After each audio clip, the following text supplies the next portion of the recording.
I don't know if it's video games or what, but it's so unfair to, after something like this, to blame people in the backseat or say they deserved it. I don't like consoling these parents about what's happened, but I'll do it until it stops. Will you please stop? I'm Scott Hoy. What do you think of the Ford Festiva?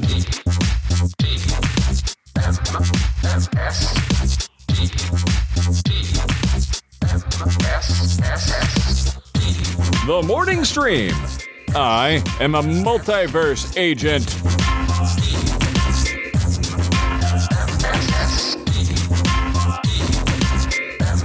Hello, everybody, and welcome to TMS. This is TMS. That's short for The Morning Stream. It is Thursday, July 9th, 2026. My name is Scott Johnson, and joining me today, not joined with me. That implies, I don't know. That's it's getting a little weird. That's some Cronenberg shit. It is. We got Travis, TV's Travis. Hey, man. Hey, that's me. Good to have you here. How are you? Good to be here. I'm doing well. Other than it's the temperature hasn't gone up, but the humidity cranked up today. Yeah. So gross. Just sitting here sweating like a narc at a biker rally. It's bad. We don't have any humidity, but we got a lot of heat. I think it's supposed to be, actually, I haven't checked. Let's see today. It's currently 78 at 9:03 a.m. We are expecting a high today of 92. That's not too bad. It was 98 the other day, but it's supposed to get up to 106 on Sunday. But dry. It's dry heat, as they say. I currently have, according to my weather app, 69 degrees Fahrenheit, real feel 76, but 95% humidity. That's almost like you're swimming. Right? I am swimming, yeah. You're Ed Harris in the abyss. I'm going to be breathing liquid. Yeah, talking to big CGI water creatures. Oof. That movie's good. It is good. I haven't watched it in forever. You should. I mean, I know. I need to watch it again. I hear he had a horrible time making that. Yeah, he said he would never. He won't even talk about it in interviews. He'll shut everybody down. I don't know if he still does. I mean, Ed Harris is a lot older now, maybe wiser or whatever, but for a long time, they'd say, so your time with James Cameron on the film The Abyss, and he'd be like, change the subject or I'm leaving. It's like, and whoa. I don't blame him. Like, if it was that bad, I don't blame him, but, I feel like those kinds of things, people soften about that over time, usually. Yeah. I'm not saying that he necessarily did, but yeah, usually age has a way of doing that. Mm-hmm. There are a lot of things that used to rile me up that I'm no longer. I just kind of go, whatever. Yeah, fine now. Or like it used to be, if it was somebody in my life who was like causing me extreme grief or pain in my butt, I used to maybe be a more I don't know, loud about how annoying they were, or how to whatever. But now I just sort of ignore them, like. They're just it's just sort of not there anymore, and I don't feel this compulsion to justify it or care about it. It's just like what it is. It's I don't have enough days left on this earth to care enough about some of that to just put the energy in. Like I've got so many other things I can actually care about. Well, once in a while I engage. I'm gonna give you an example of this real quick. You're aware. I see. You're aware. Once in a while I have to vent. I have to vent that. I have to get it out of me. Yeah, you got to purge the system a little bit. It's fine. Yeah, and I'll give you an example. There's this dude on YouTube named King Tarian. I'm sure he's neither king nor a Tarian, whatever. Right.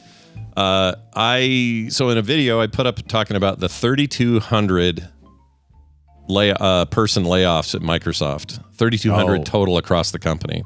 Mm-hmm. And the way I said it was 3,200 instead of 3,200. Sure. Which is a common way people will say numbers depending on what the number is. I've heard plenty of people say, well, that's 1,200 days, or that's, people do that all the time. It's not that unusual. But this guy really felt like it was. And so he piped in and said this, and this is just a fun little exchange we had. He says, 3,200, I thought it was then 100 and another 600. Wait, there is a word called 1,000? 3,200? You have 3,200 subscribers. But counting is still a problem because you didn't learn the word 1,000 in school.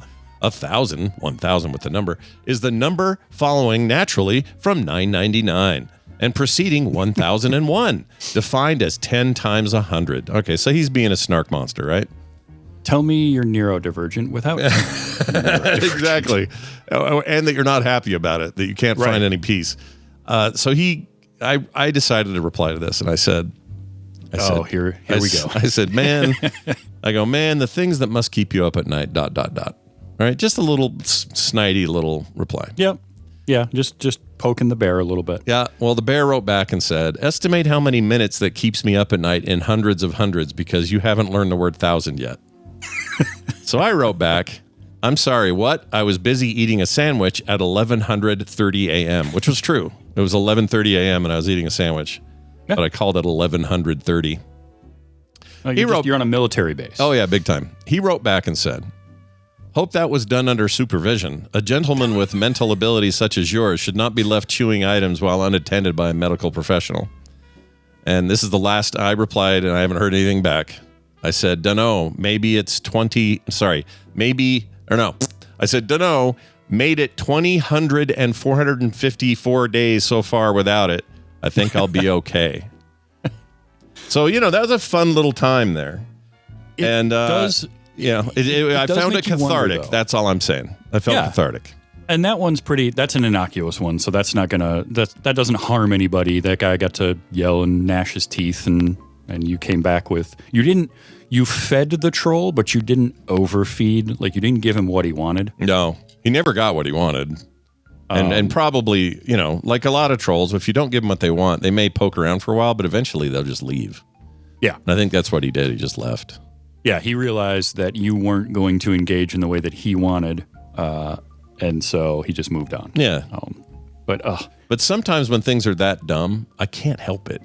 Like I get it. I have to know more. It's this weird. It's almost like the human tendency toward figuring out science on things or whatever.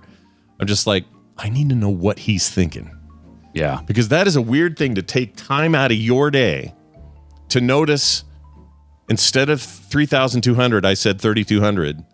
And that's such an issue that you have to stop everything, get in there, and write something. Now, you said, tell me you're neurodivergent without telling me. I hadn't even considered that. So this is a guy who's probably thinks in a certain way, but doesn't even know he's doing it, right? Or maybe he possibly does. I don't know. May not have English as a first language. Yeah. Because that first exchange, I was trying to follow it and none of it made sense. Yeah, it's really weird. And I went cross-eyed. Yeah. Well, we're all better for having this guy in our lives. I can tell you that. Yeah. A couple things. Along with the weather, we've had weird, like it'll be hot, hot, hot, hot, hot, and then a huge rain dump. Mm-hmm. Wham! And then hot, hot, hot, hot, hot. Wham! With the rain again. And yesterday was like that. It's like 95 degrees. Kind of sweltering, again dry but not bad, but then suddenly just a huge downpour and pour and thunder and all this stuff. And you know what? I think I kind of like this routine. I'm gonna go ahead. Mind it. I'm gonna go ahead and thumbs up the whole like heat then rain then heat then rain, and the rain isn't the rain isn't strong enough to remain very humid in the heat after. Do you know what I'm saying? Okay, so you have that. I have the opposite, which is hot, humid, rain, more humid. Yeah. Because it rained pretty good here last night, and then everything's just been humid all day, and it's going to stay like that. So I just get to live in the swamp. Do you get lake effect, like in the winter, lake effect snow or lake effect? Yeah. You get that all the time? You can always tell when it was lake effect snow, because if I walk outside, one side of a tree is plastered with snow, and the other side is completely barren. Oh, it's just so weird how it works, isn't it? Yeah, and I'm not even in, like, the bad snow belts are further to the middle of the state where they get dumped on. But we got a couple of times this past winter where I would wake up and there'd be, I think I had 2.5 feet of snow overnight once. Jeez. And one of the big snowstorms, I didn't leave the house. Like, I physically couldn't for a couple of days because the snow was so high. And my snowblower was broken, so I had to go out and shovel. But it took me, between work and everything else, it took me like 2.5 days to get the shoveling done because it was just me doing it. Yeah, you're on your own, man. You're like a mountain man up there. It was tough. So thankfully, like Bella, who normally likes to go out and go for walks like 4 or 5 times a day, she would go out. I shoveled her a little spot right outside the garage door so she could go out there, do her business, and she was just like, nope, we're going back in. Not into it, because the snow was higher than her. She couldn't see over it. Yeah, if I'm a dog, I'm like, yeah, I'll stay in here. I'm too domesticated for this. What am I, a wolf? She does that with rain, too. If it's raining, she will not go outside. She will stay in the house all day. And it's weird because she likes water. Yeah. But she doesn't like the water falling on her. Yeah. Water's great if you can control. If you're in full control of what you're doing with the water, it's great. Rain is chaos. Yeah. Write that down, everybody. That's important stuff you just heard from me. Rain is chaos. Sounds like a great title for like a book. Oh, it's like a emo band song or album. Yeah. Rain is chaos. That's a great album title. Yeah, it's not bad.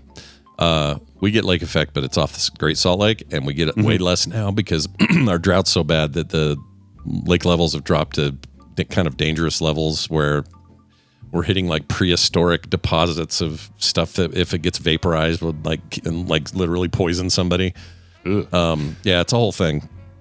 But we used to get it really, really bad, and what would happen is if the wind just happened to be blowing our direction, but just our direction, we'd end up with 3 feet of snow in like 5 minutes. It felt like it was longer than that. But nobody else. Oh yeah, they'd be dry, high and dry in all these other little areas, but right in that tube of wind where it picked it up from the lake and threw it on us, we would just be buried, digging cars out, not making it to work on time.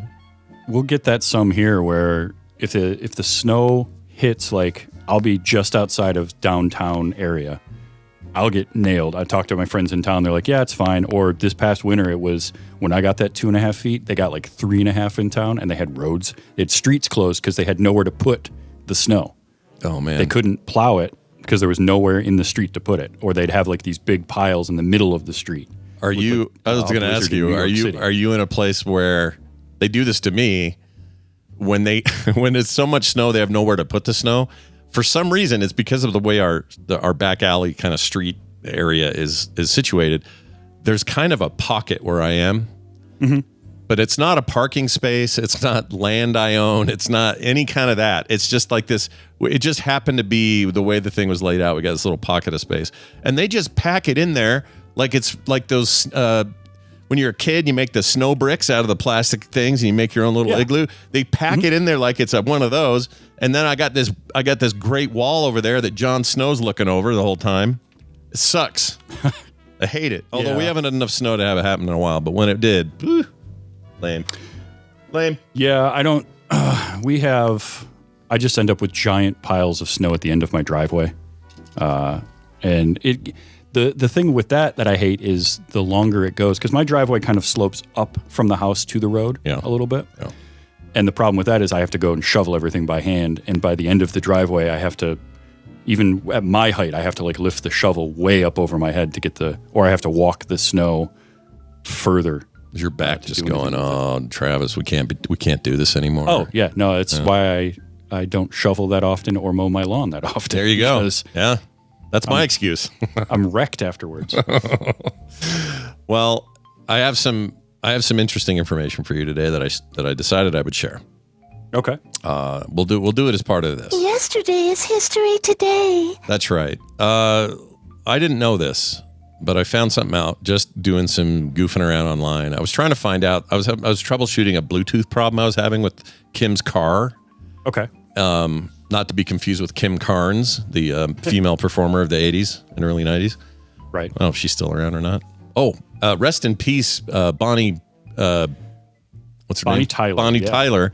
I heard that this morning. One of the greatest, weirdest videos of all time to one of the great ballads of all time. Yeah.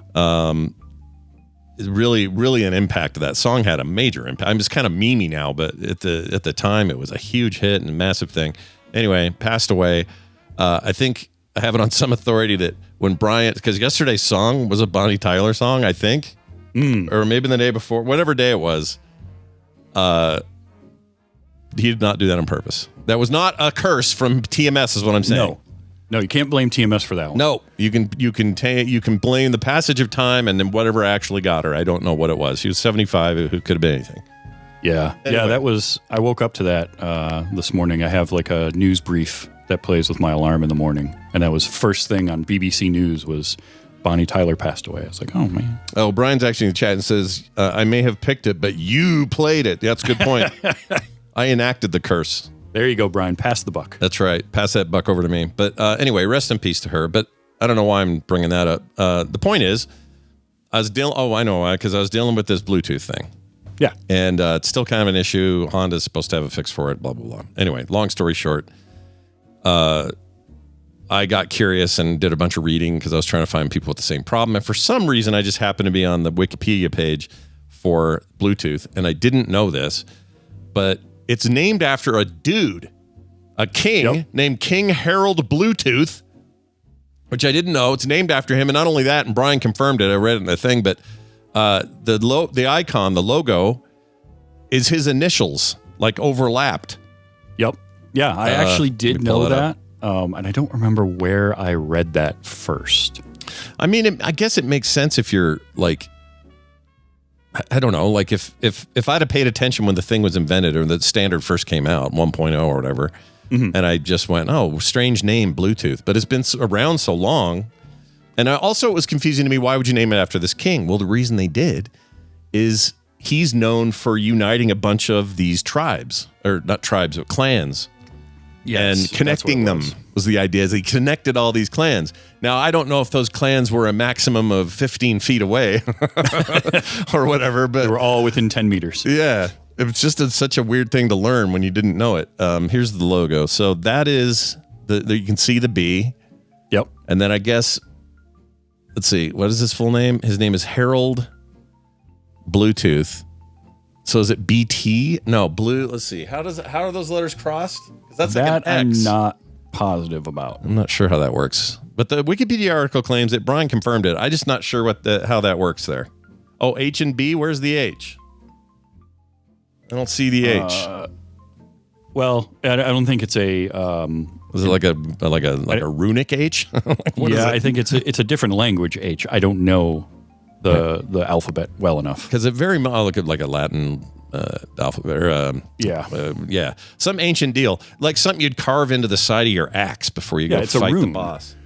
Yeah, and I think that's actually how I found out about it because I had I went through some different periods of just diving down, looking at like runes and runic lettering and all of that, and I think that's how I found it in the first place. Dr. Calhoun has it here. It says logo is a bind rune merged from the younger Futhark runes, the Hoggle rune, which is that X looking part, and the B, the Bajarken,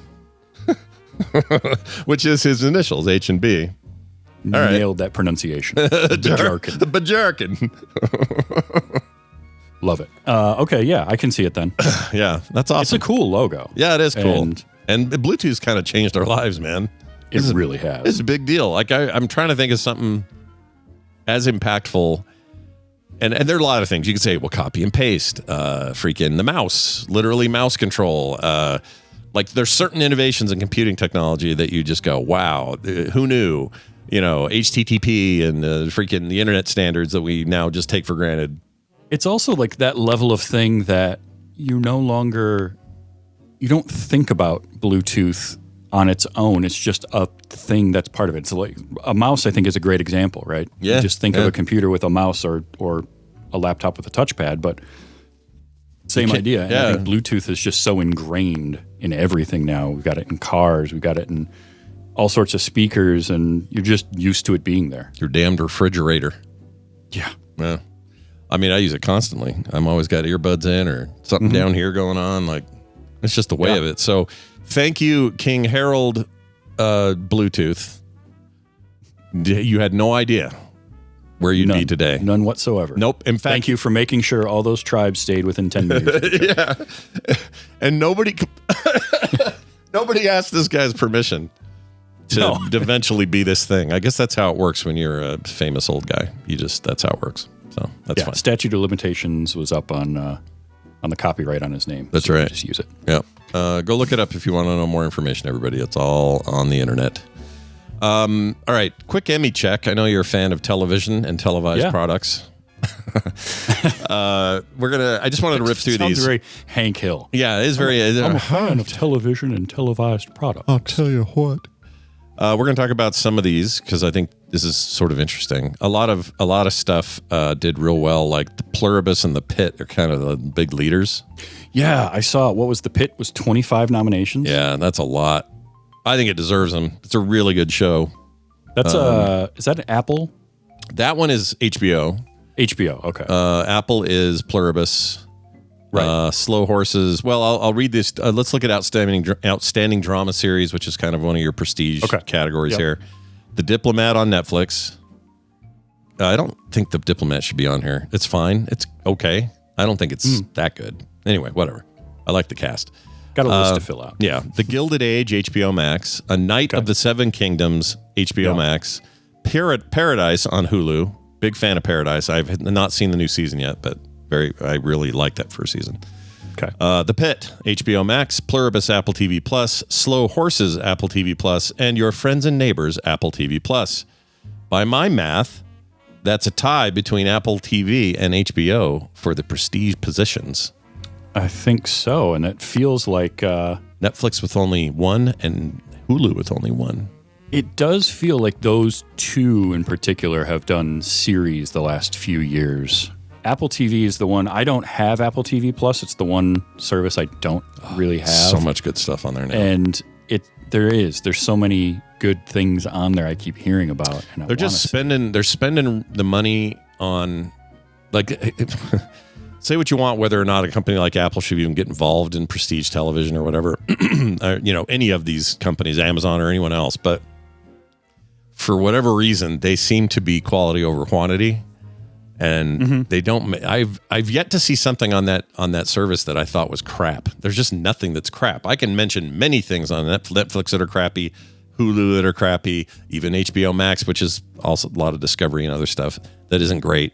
But they're kind of killing it, and it seems like they're more interested in let's have a half a dozen amazing things instead of one or two really good things and then 400 things that are kind of meh. You know what I mean? Yeah. Which, you know what? I don't have a problem with that. And I don't have a problem with Apple getting involved.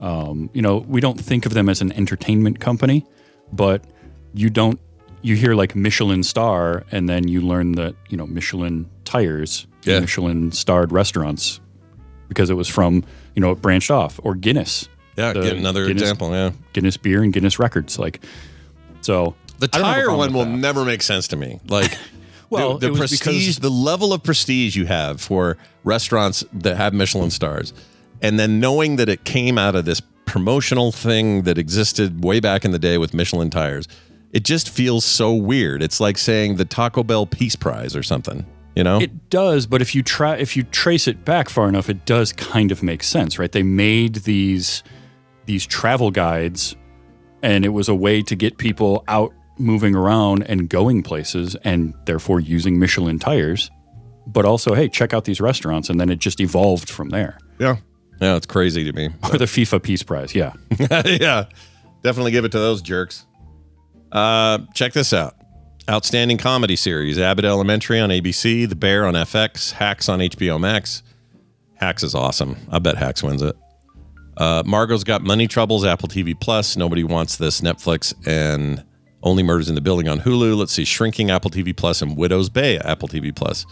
It's interesting that at Widow's Bay, they went with the comedy category because it could fit in any category, honestly. Yeah, and that's a show that up until yesterday, I had never heard of at all. And somebody posted that, it got, I think it's a dozen nominations or 15 nominations or something like that.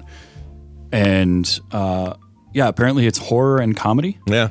I've seen I'm in 2 episodes in, and it's 100% horror, comedy, and mystery, thriller.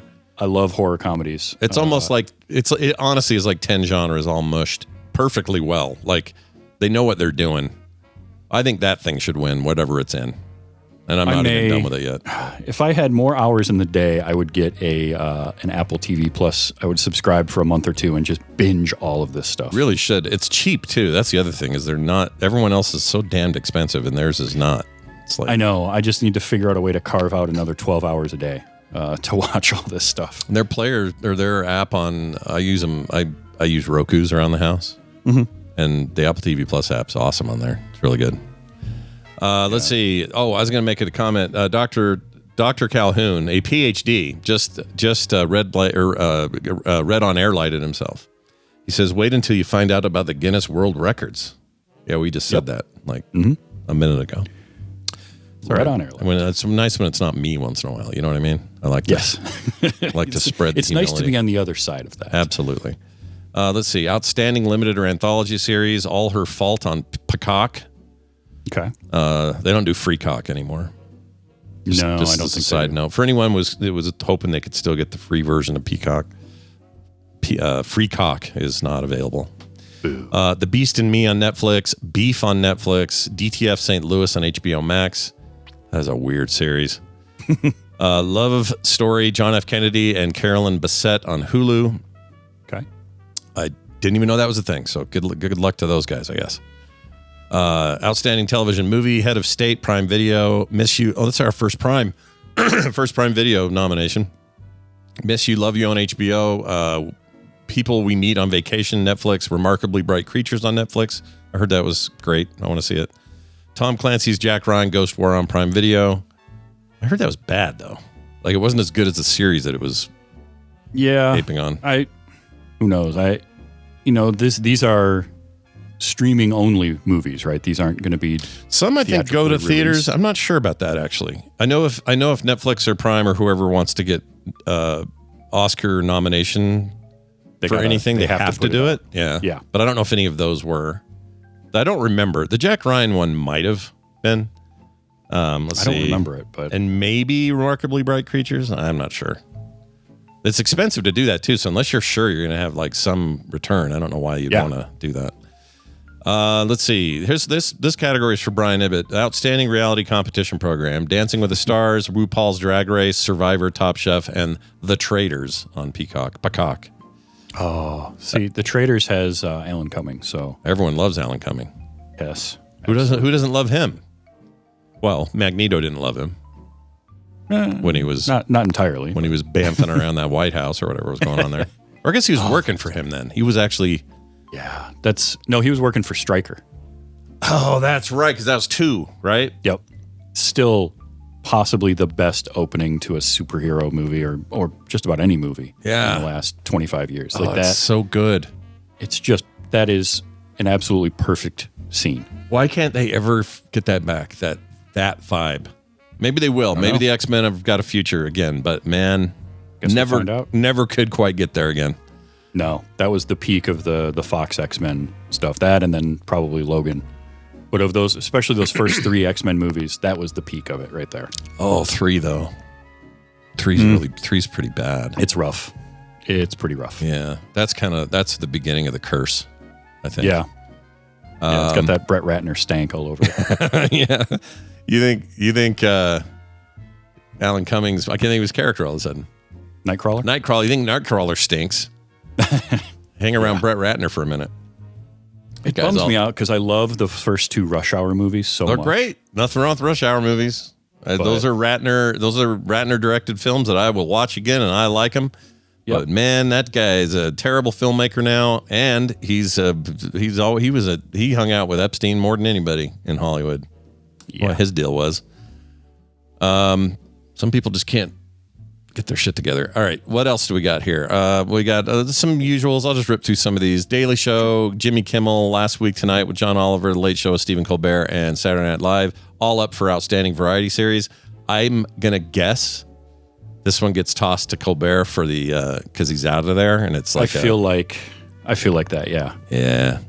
I'd probably, if I was going to give it to what I think is the best of these shows, though, I'd give it to Last Week Tonight with John Oliver. That's what I'd do. That show is so good. John Oliver is outstanding. It's never bad. It's always, it's so good. Every time I watch it, I laugh my head off. And I get mad. Mm-hmm. It's a weird combo. Let's skip down to actor. Let's see, actress. Carrie Coon in The Gilded Age. Love Carrie Coon. I'd watch her. Oh, yeah, she's wonderful. She could eat mac and cheese in front of me, and I'd give her an Emmy for that. That sounded way weirder than I wanted it to. Maybe a little. Chase Infinity on the Testaments. Absolutely deserved. She's fantastic in that. Mm-hmm. I really like the Testaments. Carrie Russell, The Diplomat. Rhea Seehorn for Pluribus, and Zendaya for Euphoria. She's gotten nominated for all 3 seasons. She probably won't win. My guess is they give it to Rhea Seehorn. That's my pick. Okay. She's on a roll. Yeah. And Pluribus is great. Outstanding lead actor in a drama series, Sterling K. Brown for Paradise, Gary Oldman for Slow Horses. Love that one. Mark Ruffalo for Task. Oh, he's good in that. That's a good one. Rufus Sewell and The Diplomat. Love him too. And Noah Wiley. That was how we've always said it? All right. Dr. Carter in The Pit. I think he'll probably get it. He did last year too, I think. Didn't It feels like that. I mean, Very that's some good heavy in it. hitters. He's very good on it. Yeah. Chad said, I see the new Dune 3 trailer. Of course. Yeah. 4 times now. I'm so excited. I've only watched it the once, but I'm excited. Dude. I love the world of Dune already. Yeah. But then you put in Denis Villeneuve and his style. The thing he does that so few directors, I think, are capable of, or at least have done so far, is scale.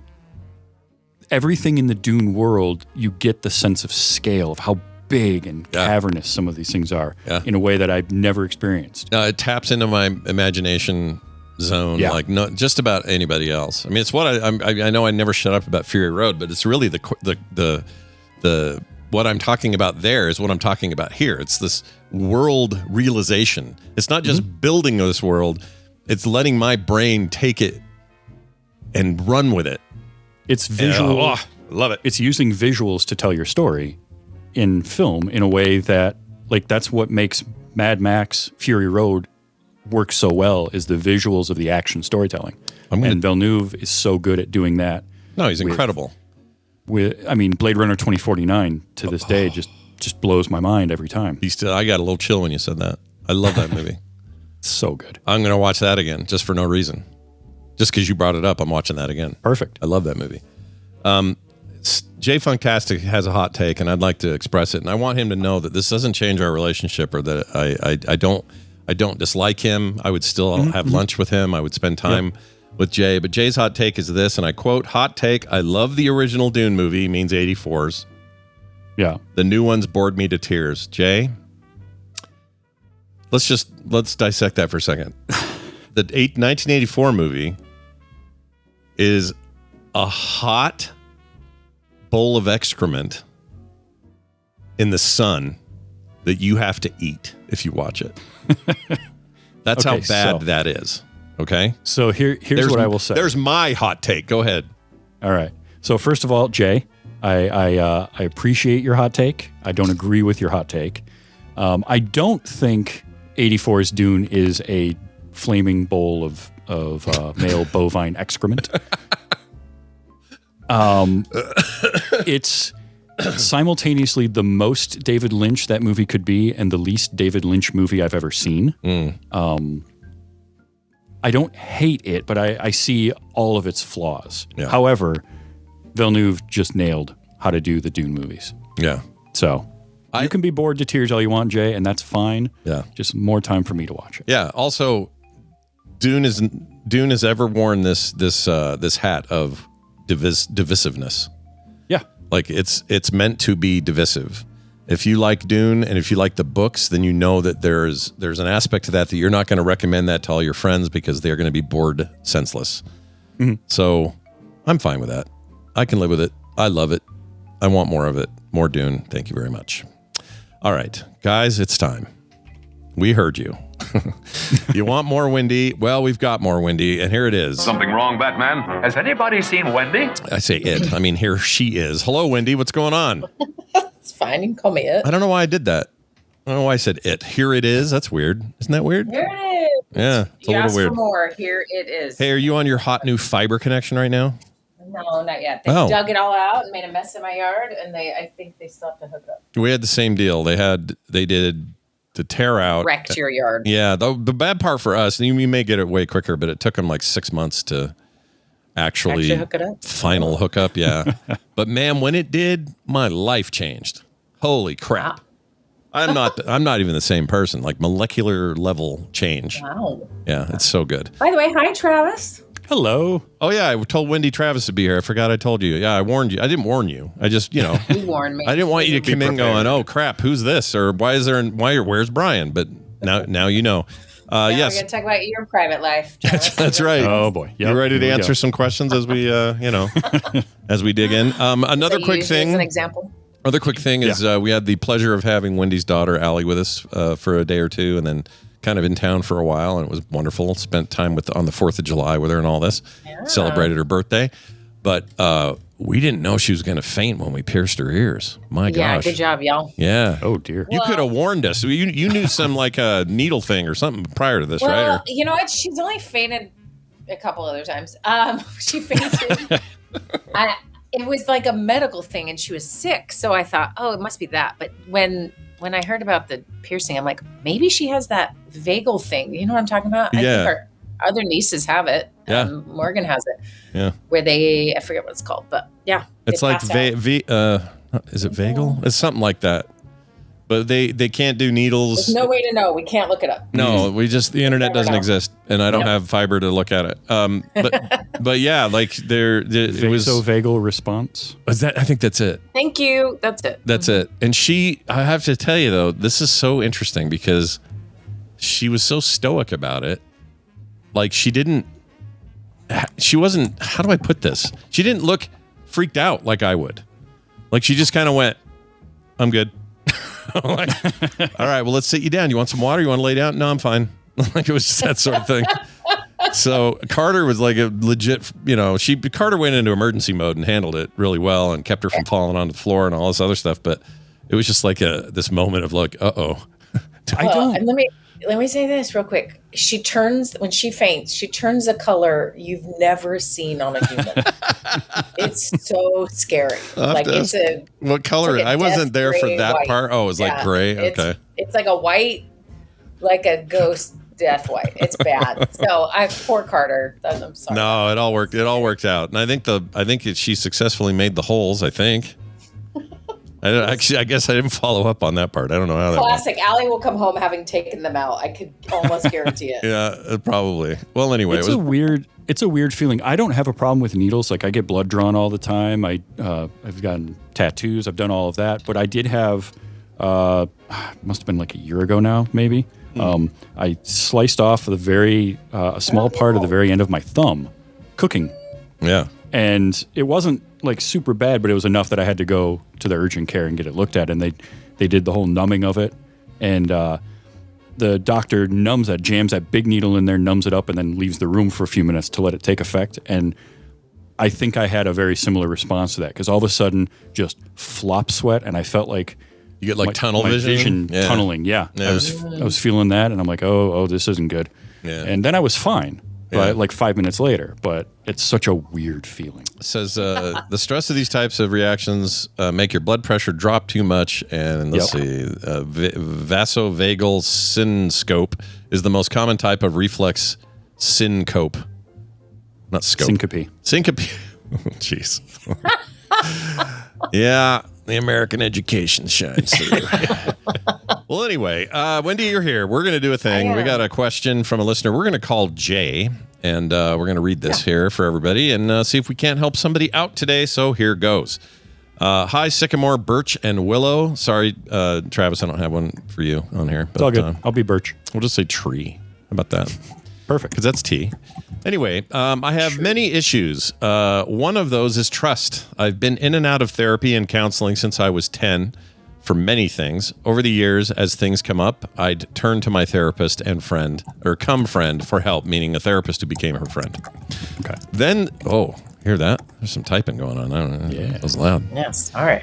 You're good. Me for 1 second. I had to write a note. That's not a problem. Then something. You can hear that? By the way, that's wild. I think we're on like your room Mac mic, not your mic. I'm on my headphone. Oh, that could be. Oh, probably. Your input. Do you think fiber will fix it? Okay. Sure. No, but let's go. Anyway, it says, then something happened that broke my heart and obliterated all the trust. Since the pandemic, I've fought the battles such as borderline agoraphobia and that horrid time horrid time created on my own. My husband has been as much a help as he can, but he can't be 100% with it. My question is, How do I break down the wall I already worked so hard to tear down now that it is also reinforced? How do I let myself be vulnerable enough to trust someone new?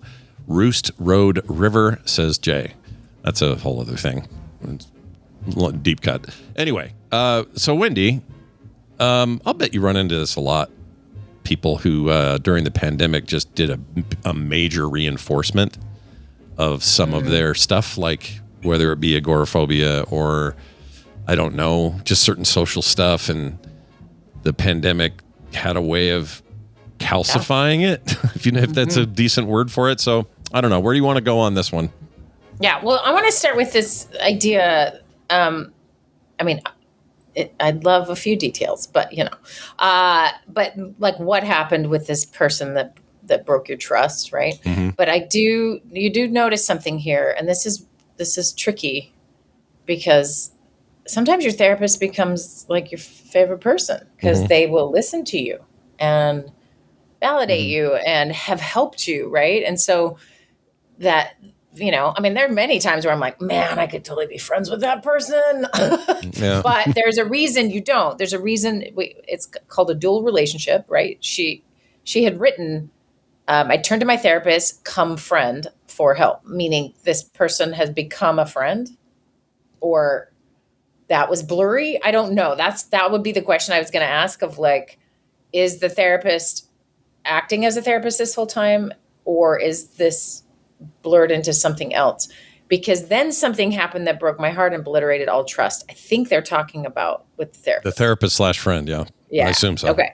And so that the boundaries, there's a reason you keep the boundaries, right? Because all humans make mistakes and screw things up. And literally, if you've watched Shrinking, have you guys seen that show? No, another Apple TV Plus product, Travis, that you would love. It's really good. It's one of the funniest shows ever. About that one too. Yeah, I love that one. Yeah, Harrison Ford is unreal in it. He's would be a therapist I would hate to work with, by the way, but he is so good at this. Anyway, but the most recent episode, there was a moment that is illustrating this, the trust between, because they break this rule in that show. It like gives me hives watching it sometimes.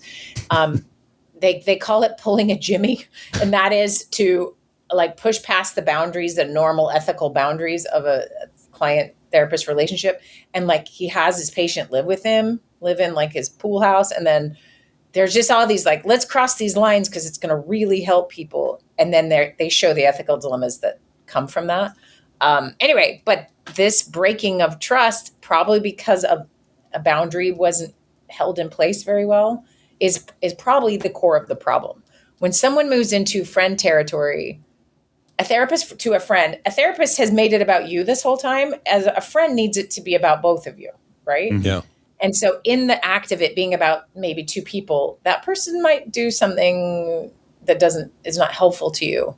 And you work so hard to create all this trust, right? And then to have that destroyed is really hard. You could have that without the friend piece, right? Just the therapist says something nuts and you're like, what? I've told you everything and you think this or believe that, or, like it can be really tricky. And so here's just my general thoughts on it. And then we'll get specifically of what she can do about this is, it's really scary when you've been hurt in your life to trust another person. You've probably been hurt by another person, right? And then, especially if it's a foundational person, it's a mother, a father, a caregiver, if that trust has been not established, it's rocky, it's toxic, whatever, right? You go on in life and you're practicing trying to trust with other people. You take somebody who's had a lot of trust from birth, they don't need to practice that. They just go live their life and they see that person's untrustworthy or not. Like they don't have to rebuild it. They don't have to build anything. It was already built. Right. So I'm going to make an assumption that is probably true for this person.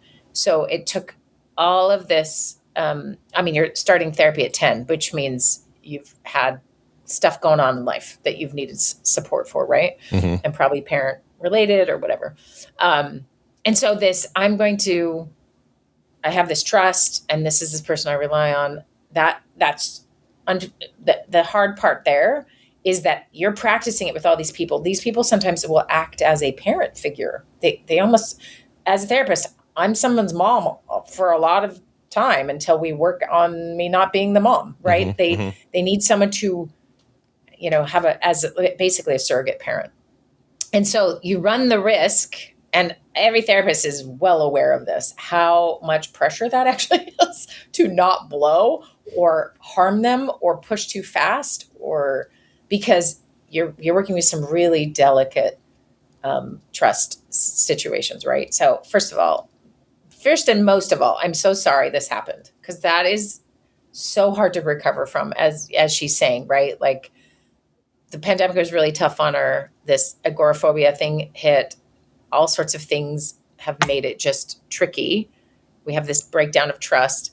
And all of that feels like, hey, I slowly tore down a wall, and someone just proved I should never have taken that wall down, right? Yeah. And that's very human, because we learn, right? You both have had experiences where you were like, I knew it, right? I shouldn't have blanked. Oh, yeah. Yep. Oh, right? Recently. Yeah. Okay. And so when you do that, sometimes it's the story we're telling ourselves is, this is a weird word to use, but very convenient in that, like, okay, this one jerk who did this thing has proved to me my theory that my wall that keeps the whole world out was really the best idea, right? And it's actually mathematically not valid. It's just how it feels. It feels like, again, I can trust no one. But here's one thing I would have Jay do, is to sort of stop and think about all of the people. I mean, she names her husband, right? Yeah. And name all of the people that you actually do trust. And I understand there is a wall. Maybe it's like a level or button or something that's like, whoop, the blinds go up or something, right? Like, you can access it. You can activate it at any point and block anyone out. Is probably more likely, right? But there are people that Jay has let in and that she does trust. And our brains do this annoying thing. It's called the negativity bias, right? Where it will just filter any of the positive trusting relationships out when I'm in this state, versus it will only pay attention to who is out there trying to harm me. Right. Which the end result is this agoraphobia, right? Like, nobody is trustworthy. It's not safe to be amongst humans. And if you spend too much time in a comment section online, you're going to also agree, right? There is no safe place to be. So for sure. In fact, yeah. Go ahead. It's just, that is, what's the word before we had the internet? It was like, it's a word for this. You surround yourself with, what's it called, where everybody's nodding their head and they agree? Yeah. Echo chamber. That's what I was trying to say. Confirmation bias in your echo chamber. Yeah. And online, you'll never get better access to that than online.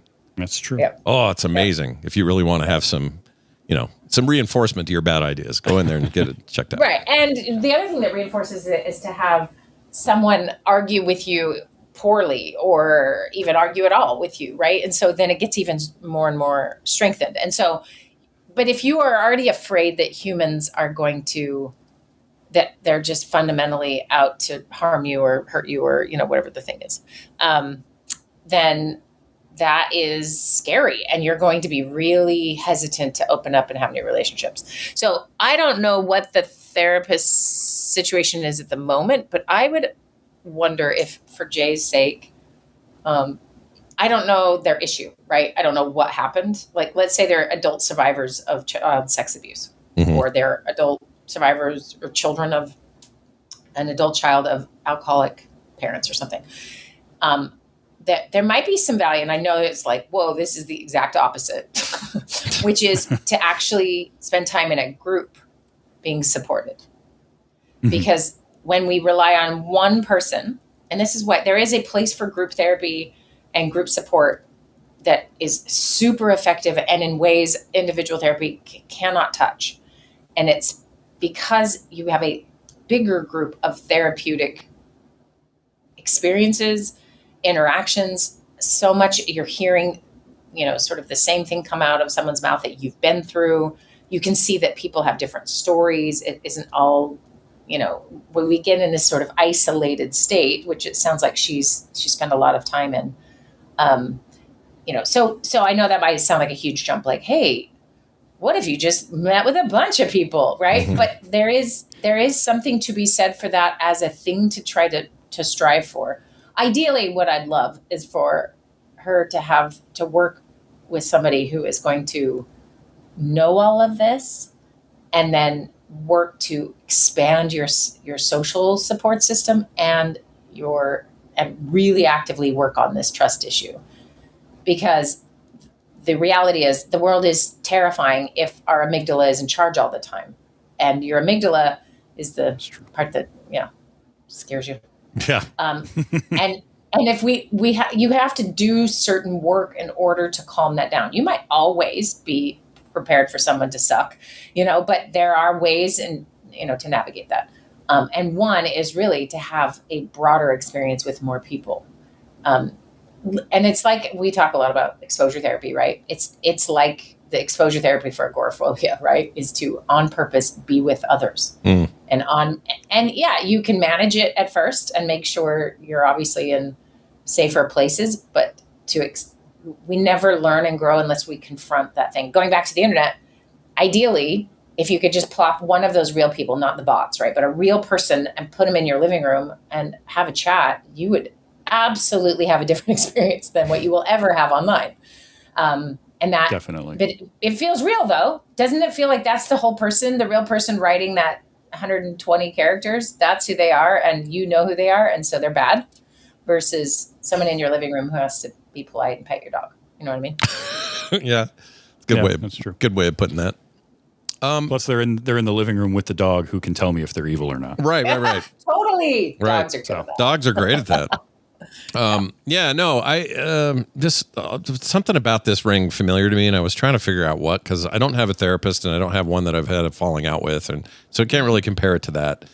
But there's something about that whole I put up some walls during the pandemic that I still have to kind of take apart a little bit, and it's hard. You don't notice it until you notice it. It's like, hey, I'm out with these people I haven't seen in a couple of years. We're hanging out, and I haven't seen them since 2019. And why do I feel so different around them now? Like, what changed? What's weird? And I can't always put my finger on it. And I always kind of just take it back to think that maybe it's this. Like I put up, like I said, some walls, and those walls are still casting a bit of a shadow. And I bet a lot of people can relate to that, because there's still a lot of that in my head about that time. Yeah.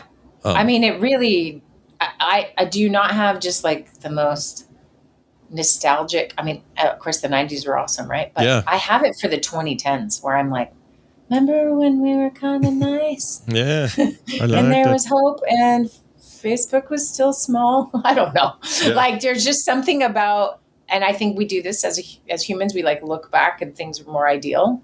So I get that it's my brain lying to me on one hand, but that you're absolutely right. There is this, and that's why time feels very weird for people. Yeah.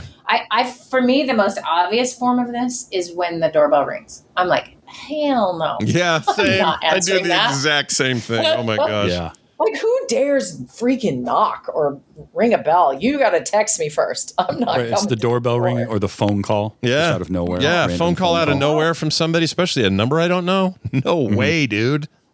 Not a chance. I'm picking that up. And I think I was a little like that prior to all that, but it really got reinforced. Yeah, especially the door. That. Like, no, you're going to bring a disease and kill me? No, get out of here. Yeah, now you got a bit. Now there's a parasite or whatever on the salad you're bringing me. That's a fun one. Oh my gosh. I know, it's the worst. It's 2 weeks of horrible diarrhea. Enjoy. No, thank you. Have fun with that one. Yeah, that's happening right here in my state. Yeah, I was going to say a big outbreak in Michigan. Yeah. What's it from mostly? Careful with that lettuce you're making later, or your salad you're making. I mean, it could be. Yeah, is it lettuce? Fruit, vegetables, stuff like that, right? Yeah, it was fruits and vegetables. So anything I get at the farmer's market, I just make sure to, thoroughly clean. You got to clean like crazy. And I think anything it's good for you was going to give you a raging diarrhea. Yeah. Yep, exactly. I wonder why we struggle to trust. I know, right? Yeah, this way to go, FDA, or I don't know who screwed up, but wherever, enjoy your silly. What's it called? It has a word and it sounds terrible. I'm not going to say it, but it's an awful medical word, and you'll all get diarrhea for 2 weeks. And if you're allergic to the medication that treats it, you might have it for a month. Anyway, hey Wendi, fantastic chatting about all this stuff. We'll be doing more of this soon. I'm so sorry. Yeah, no. Oh, can I just say one final thing? Do Like, it. I can imagine she's hearing this like, yeah, but you got to help me. Yeah. And one way to think about this is like, you've survived everything up to this point. Every single bad day, you have survived it through. Like, that's kind of incredible to really think about that. Your worst day ever, you survived. Yeah. And there is a couple more worst days ahead of you. And there are also good days. And I think what's so tricky is it can sound Pollyannish or just like hope porn. Is that a thing? Hope porn, sure. Hope core. They call it hope core is what I've heard. Hope core. Thank you. Yeah. I knew it Hope was course. dirty, Yeah. but I made it dirty. Yeah, just that idea of like, there are really lovely, good people. And I know they live where you live, Jay. I don't know where you live, but I know they do. And that is always been true. And yes, there have been moments in history you can argue with me that was not true. But I also think it's nowhere near as bad as we think it is, because with our actual neighbors, with our actual people we interact with, there are good folks around. And so if you do not expose yourself to anybody, we don't get the good, but we also don't get the bad. And that's like, never eat fruits and vegetables again, guys, so you don't get diarrhea. Well, then you're going to have scurvy. You know what I mean? Like, you can't live like this. Yeah. No, So give it a It's shot. all about, for me, it's all about the balance. yeah. Finding the balance point. Yeah. It's hard because everybody's balance But point's it's- a little different, right? Yeah. Yeah. And it is really difficult, but it's Well, there's resources like knowbetteryou.com that might help people with their balance. Wendi, anything coming up you'd like to promote or Yes, mention? so the happiness class, I'm almost done with the Harvard class, and I am exhausted, but we're going to do it. Maybe August, September. I can't decide exactly, but put your email in. You'll know in a week what it is. I've got to make some decisions. Sure. And really, Travis, what I thought you said was, it's all about the bounce. And I was like, yeah, dude. It's all about that bounce, yo. The bounce and it made me think of Tigger. And if you think about it, Yeah, no, that We all all have set works. points. That all works. Yeah, actually, you know what? brilliant. Scratch what he said earlier. It's all about the bounce. it's All all right. about the bounce. And not the weird sheets you put in your laundry. Remember those? Those were a thing. Mom always used still them. are. Anyway, or are they? Can you still do? They have like Oh, dryer yeah, I sheets use and them. stuff. I use them every time I do laundry. Oh, all right. Well, look at you out there washing your vegetables. When was the last time you did laundry? A week ago, as a matter of fact. Okay, what do you use for your dryer? Nothing. I just put. I had to wash some jeans, and I threw in a jacket, and I threw them all in there, and just dried them like a real man. They were just stiff when you got them. Yeah, I just they just smelled boring, and everything's fine in here. That's what I've been hearing. If people have been smelling you, they're like, you're so boring. Yeah, it's pretty boring. When they hug me, they go, "Oh, you're boring. What is this?" It's like some French boring perfume. Anyway, go check it out. knowbetteryou.com is the website, and we'll have Wendi back, of course, next week with more. And some more other stuff we're working on behind the scenes that we'll let you guys know about soon. Yes. Wendi, have a fantastic day. All right. Thanks. Bye, Bye Travis. now. Bye. Go fix your microphone. Okay. I'll help her with that later. She knows all the smart stuff about people and behavior. I know the things about why her computer sounds funny. So together we make a single whole person. Again, it's a balance. It is a balance. You're right. Or a bounce. Hey, check it out. An email. What? No way. This one's actually Travis related. I'm going to read this. This is about the jugs of pee. You guys really showed up this week for both Nikki and Travis and had a question for them the day they were here. So I really appreciate that. So thank you. Here's what it says. This one's for Travis since he's on tomorrow. If you could only have one movie, he did in all caps, be the only movie, also in all caps, available to anyone ever again, what would it be? Says Condor Men, which is like Condor Man, but plural. Yeah. So we've got multiple Condor Men. That's interesting. Condor Men, yeah. Which, by the way, Condor Man is incredibly fun, terrible movie, and I loved it. Terrible movie that I love to see. You know, no complaints. Absolutely. Back when Disney was taking some real risks in the 70s or 80s or whatever it was. I love that movie. Starring Michael Crawford, not related. Nope, not at all. One movie. Okay, so but this I think isn't he's a movie baiting for you because me. he's trying to absolutely get you to baiting say like freaking what's it called Highlander. He wants you to say that. I'll bet. Yeah, he wants me to say Highlander because there can be only one, which in so far in that movie series, there should have been only one. Plus, you and your stuff, you're like synonymous with that movie. Everyone thinks of that movie when they think of Travis. They think of you like they think of me with Fury Road. They think of you with Highlander. Yeah, which, I would say that would not be the movie that I would choose. I love Highlander, but it is not for everyone. That's a tough one because I have to think about a movie that's not for me. I have to think about a movie that I would want everyone to be able to see and to enjoy. Always thinking of the others. I like that. You know what? Nice. Yeah. The Muppet movie. That's lovely. Because the OG Muppets, one, right? Yeah. Okay. The Muppets, everything's better with Muppets. I agree with that. Although I got to tell you, when I first saw Kermit riding a bike, it freaked me out a little bit as a kid. That's because it shouldn't make any sense, but it does. And I love the behind the scenes on that. Oh, yeah, the way that worked. Marionette. It's incredible what they did. So cool. But as a kid, I was like, his legs are moving and stuff. Right? He's got legs. Like, sure, on Sesame Street, he'd have legs like hanging over a ledge, but I knew there was a hand up the butt in the rear there. Yeah, exactly. But now he's on a bike. What the hell is that about? And then, the first time I saw Bert, like Bert and Ernie, and Bert was dancing, doing the funky pigeon or whatever it was called. Oh, yeah. That still haunts me. Oh, my gosh. Zaitan mentions Princess Bride, which is that's in the running. It is a perfect film. Because it is.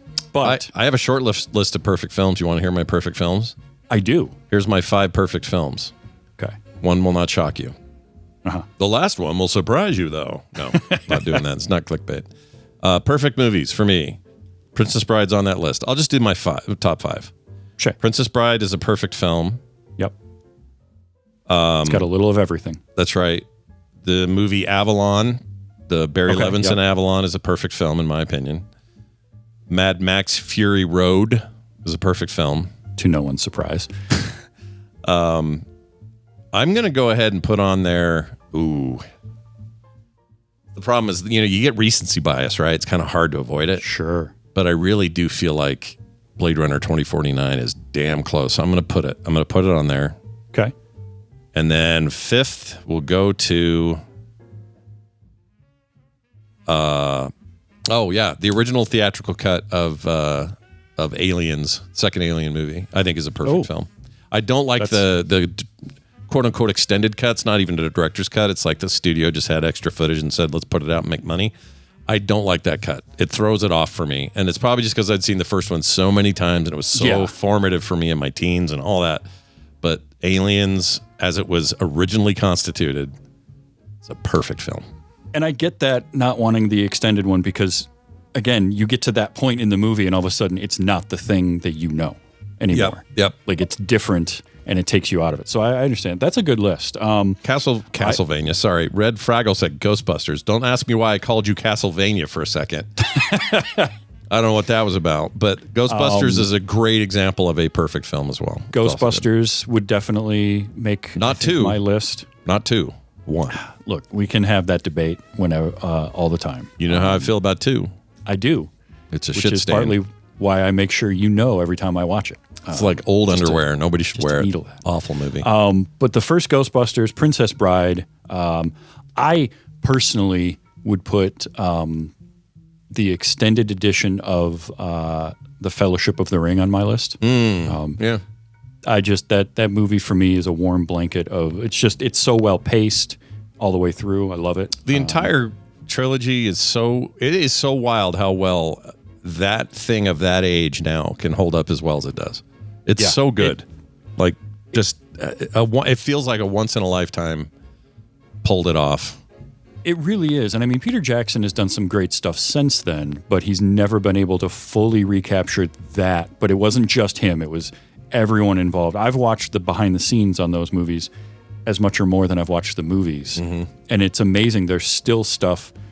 There was Corridor Digital on YouTube did an entire video trying to recreate the motion-controlled forced perspective shot. Because these guys who do digital effects all the time were trying to figure out how they did it and how difficult that was to do. To reproduce Nobody had ever seen that before. Yeah. No, it's absolutely wild. The other thing, I would probably put Empire Strikes Back on this list. But, that's more of a which of the Star Wars movies do I consider the best and most perfect, and it's probably that. And I also think Indiana Jones and the Raiders of the Lost Ark, the first film, probably on my perfect film list. For an adventure movie, yeah, it's so good. Yeah. It's pretty damn good. And I have enjoyed, the first three I really like, all three of them. Mm-hmm. And you haven't seen Dial of Destiny, right? No, I still haven't seen. You should say, wait, you haven't seen? That's what you should say. No. So we should have that conversation.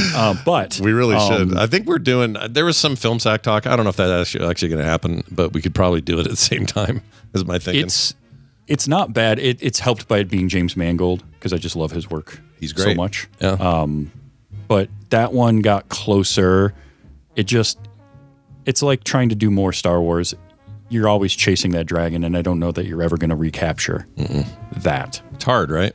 It really is. Yeah. Well, you know what? I'll give special notice or commendation to the 2 Planet of the Apes movies that Matt Reeves did. Oh, yeah. Those are incredible movies in their own right. And just, oh, man, I love those. Those are close to perfect for me. I love those.